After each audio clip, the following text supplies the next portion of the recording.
Season's greetings, everybody. I'm Joshua Orro, the Mustang Prince, and welcome to Mustang Prince Orro Reports.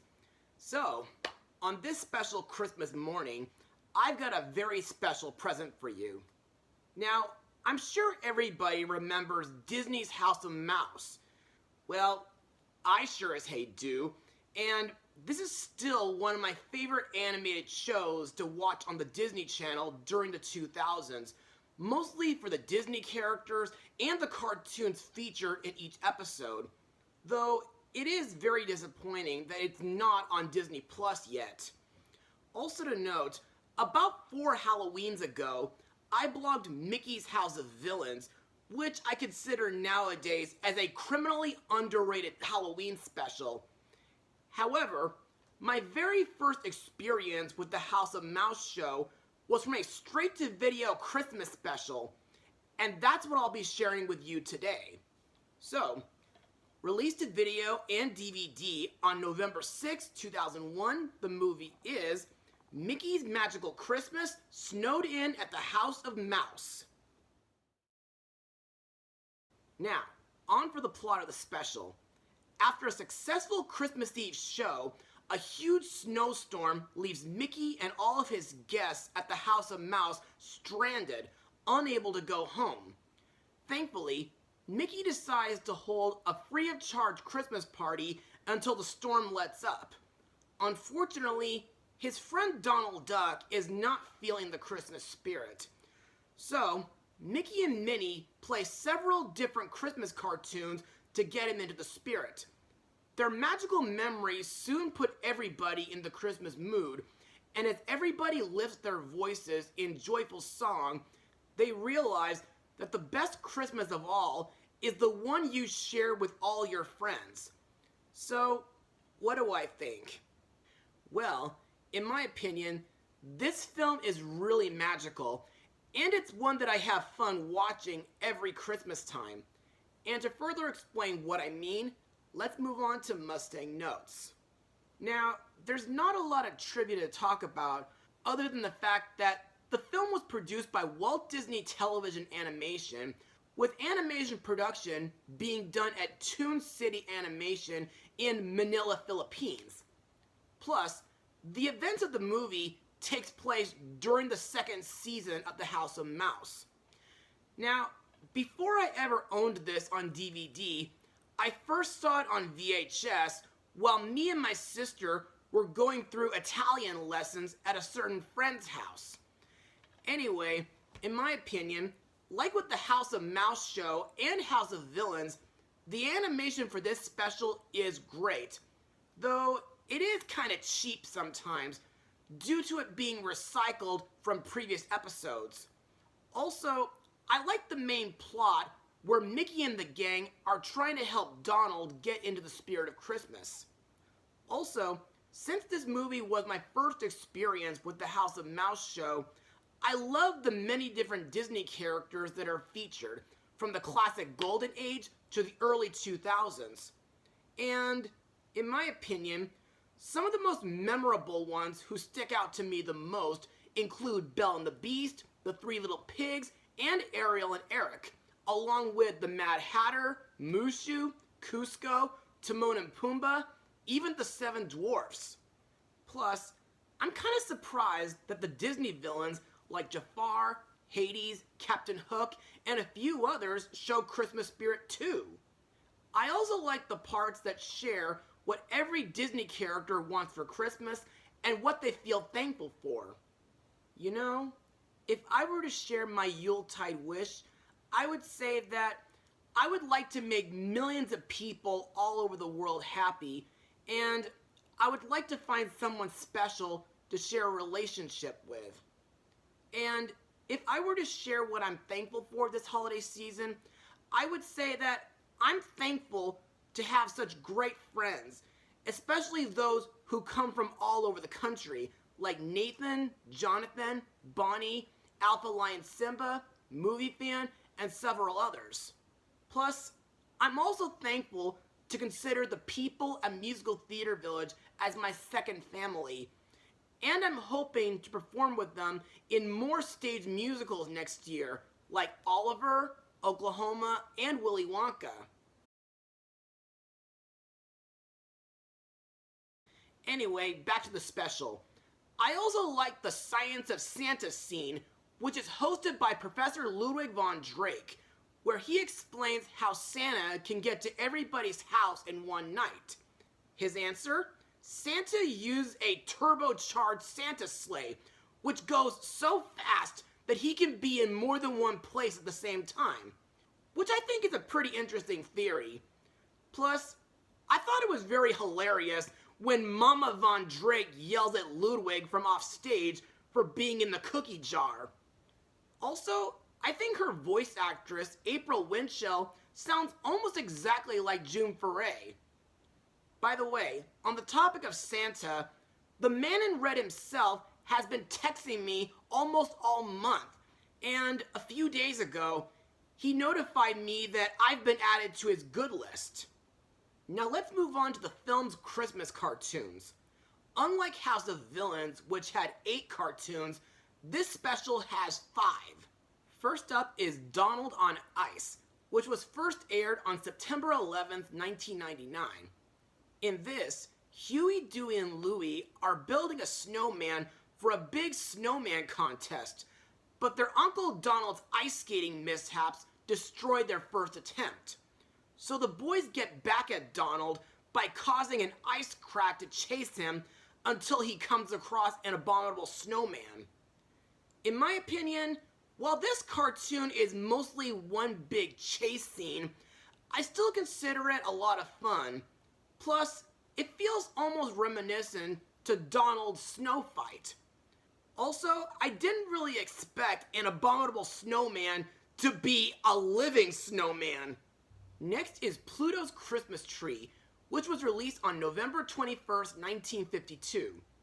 In this, Mickey and Pluto chop down a tree to bring home for Christmas. But what they don't know is that the tree they chose has Chip and Dale living inside. While Mickey and Pluto are decorating the tree, Chip and Dale wake up and admire the ornaments, lights, and candy canes. However, due to Dale messing around, Pluto spots them and tries to alert Mickey, but to no avail. While chasing the chipmunks, Pluto angrily dives into the tree, which causes it to fall apart in a piney mess. Mickey is about to punish Pluto for ruining the tree, but then he notices Chip and Dale on one of the remaining branches. Although Pluto still wants to get rid of them, Mickey is willing to let Chip and Dale stay for Christmas. Now, this would have to be the oldest Mickey Mouse Christmas cartoon in this special, and I still remember the time when I first saw it on VHS when I was still very little attending kindercare. Plus, I think Chip and Dale have got to be the most memorable characters in this short. Also to note, this cartoon got to be featured on the Olaf's Frozen Adventure Blu-ray, and a few months ago, the short's sets and props were added to the queue of Mickey and Minnie's Runaway Railway. Next we get to see how Mickey decorated his house for Christmas, which is set to clips from the short Mickey's Christmas Crisis, where Mickey Mouse goes on a Christmas decorating contest with next-door neighbor and rival Mortimer Mouse.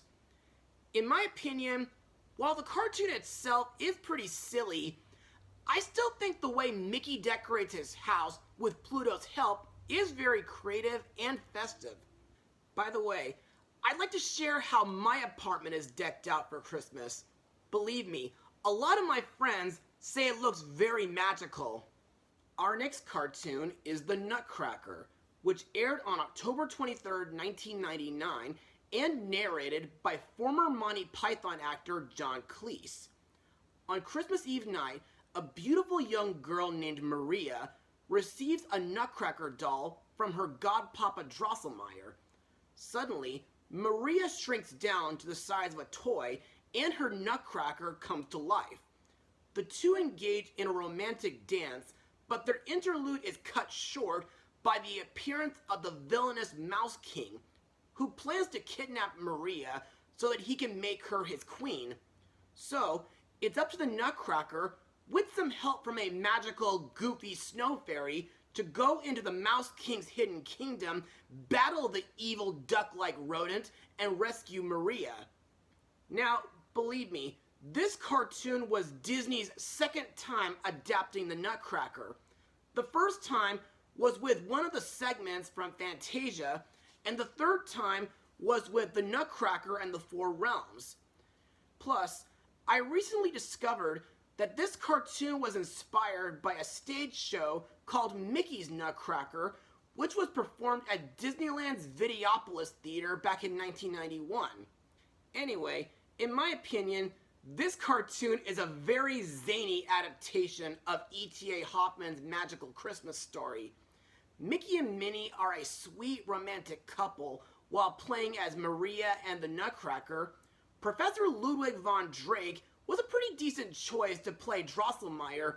However, the parts where he interacts and argues with the narrator were pretty funny, and the part where he was revealed to be the king of the Sugar Plum Fairies was kind of random. Goofy as the magical snow fairy was a very silly supporting character, and Donald Duck as the Mouse King felt like a huge miscast.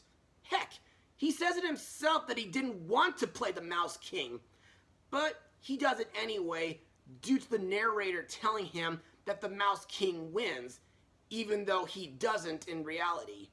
If anything, Mortimer Mouse should have been given that role instead. Another thing that I liked in this cartoon was the way the Nutcracker Suite music was played. To me, the use of electric guitars seems like as if it was being performed by Gary Hoey. But it's still a good cartoon anyway. And finally, we have our last cartoon, Mickey's Christmas Carol, which was released on December 16th, 1983, with the re-release of The Rescuers. In this, Scrooge McDuck plays as the greedy, cruel Ebenezer Scrooge who values money over human life. On Christmas Eve, he's visited by the spirit of his deceased partner, Jacob Marley, who died 7 years prior. Jacob warns him that if he doesn't change his ways, his soul will be cursed to bear heavy chains in the afterlife. Scrooge is then visited by the ghosts of Christmas past, present, and future who are determined to show him the light so that he may change his ways. Now, this cartoon was Disney's very first adaptation of Charles Dickens' classic story. The following two were The Muppet Christmas Carol back in the early 90s and Robert Zemeckis' A Christmas Carol from 2009. Now, in my opinion, while this adaptation is kind of rushed compared to the following two versions, I consider this a decent Christmas cartoon. Also, I first saw it on VHS while I was spending Christmas with my Aunt Debbie and her family back during the early to mid 1990s, and while watching it, it really made me feel happy, emotional, and scared. Plus, I like that this cartoon not just features characters from Mickey's gang, but it also features characters from Win in the Willows, the Three Little Pigs shorts, Bongo, the original Chicken Little cartoon from 1943, the Aristocats, Bedknobs and Broomsticks, and Robin Hood. Also, aside from having Scrooge McDuck playing Ebenezer Scrooge, which is spot-on casting, I also like that Mickey Mouse plays Bob Cratchit, who works as Scrooge's clerk and does his laundry. Donald Duck plays Scrooge's nephew Fred. Morty Fieldmouse plays Bob's son, Tiny Tim. Mr. Rat and Mr. Mole play as two charity gentlemen named Pool and Hackett. Mr. Toad plays Mr. Fezziwig. Daisy Duck plays Isabel. Goofy plays Jacob Marley, which may seem pretty silly to most of you, but there were times where Goofy was sometimes antagonistic during the black and white times. We also have Jiminy Cricket playing the Ghost of Christmas Past, Willie the Giant from Mickey and the Beanstalk playing as my favorite character, the Ghost of Christmas Present, and Pete playing as the Ghost of Christmas Yet to Come. And believe me, ever since I was little, I thought the scene where he unhoods himself and pushes Scrooge into his grave was absolutely horrifying. Plus, I think the Oh What a Merry Christmas song, which plays during the opening credits and the finale, is such an underrated and sweet song to listen to during the holidays. Also, I'd like to say that I had a very thrilling time playing as both Marley and the Ghost of Christmas Present in Musical Theater Village's production of A Christmas with Scrooge. Plus, I'm proud to get a theater bio, and I'd like to thank Carrie Reynolds for being my Secret Santa. Lastly, I'd like to thank Her Royal Majesty, the beautiful Queen Denise Fenton, for making this show possible, and I'll be looking forward to spending another Christmas with them. And I hope that I can play Poole, Hackett, Fred, Topper, or even Bob Cratchit next year. And now, let's talk about the special song, The Best Christmas of All, which is sung at the end by Mickey Mouse and all the various Disney characters. Now, believe it or not, I really love this song, and it's got to be one of my favorite Disney Christmas songs ever, up there with When We're Together and As Long as There's Christmas. Plus, in my opinion, it has a very magical and sweet melody, and I love how the song explains that the best Christmas of all time is the one shared with your friends and your family. Also, the part where all the Disney characters go on stage felt like a Christmas version of Once Upon a Studio. And now, let's move on to the characters and their voice actors. And I'll only be talking about the characters who stick out the most. First, we have the host of the club, Mickey Mouse, voiced by the late Wayne Allwayne. After a snowstorm traps everybody inside the House of Mouse on Christmas Eve, Mickey suggests to throw a Christmas party until the storm clears. While the guests enjoy themselves by watching Christmas cartoons and socializing, Mickey and the gang try to get Donald Duck back into the Christmas spirit. Next is his girlfriend, Minnie Mouse, voiced by the late Russi Taylor. To me, Minnie is a really sweet Disney character, and during this special, I like that she finds a box of the gang's favorite Christmas stories in order to help Donald get back into the Christmas spirit. And I also like that she makes great suggestions during the party, like sharing Yuletide wishes, a story about Pluto, and of course, the Nutcracker cartoon. Our next character is Donald Duck, voiced by Tony Anselmo. During this special, Donald doesn't seem to be having any Christmas spirit, and he starts to act like his Uncle Scrooge by saying humbug several times. Mickey and the gang try to change Donald's mood, only to fail, and after his final humbug, Donald makes everybody, except Grumpy, frown at him. Thankfully, Donald finally regains his Christmas spirit when Mickey asks him to put a magical Christmas star on the tree, which turns all the wreaths gold, gives the magic mirror a Santa hat, Master Yen Sid's sorcerer hat turns into a Santa hat, and Jafar's cobra staff turns into a candy cane. The rest of the gang includes head waiter Goofy and Pluto, both voiced by Bill Farmer, and Daisy Duck, voiced by Trez McNeil. Another character to talk about is Jiminy Cricket, voiced by the late Eddie Carroll. In this special, Jiminy helps Mickey find the true meaning of Christmas through the help of wishing upon a star in order to lift Donald's spirits. And now on to my final words. Overall, Mickey's Magical Christmas, Snowed In at the House of Mouse, is a truly magical movie to watch during the holiday season. While it can be a bit cheesy at times, I think the animation is pretty good, and that it stays true to the House of Mouse show. I like the several cartoons featured, like Pluto's Christmas Tree, the Nutcracker, and Mickey's Christmas Carol. I like the inclusion of countless Disney characters, and I like how it explains that family and friends truly makes Christmas very special. So, if you want to check this special out, be sure to look for it on DVD. And believe me, you, your children, your family, and your friends will all have a wonderful time with it. As for my rating, I'll give it a full 100%. Well, that's all for now. Be sure to join me after Christmas for one more episode where we celebrate a very merry Pooh year. So, I'd like to wish everybody a very Merry Christmas, Happy Holidays, Buon Natale, and keep your family safe and sound this holiday season. Take care, everybody. Mustang power.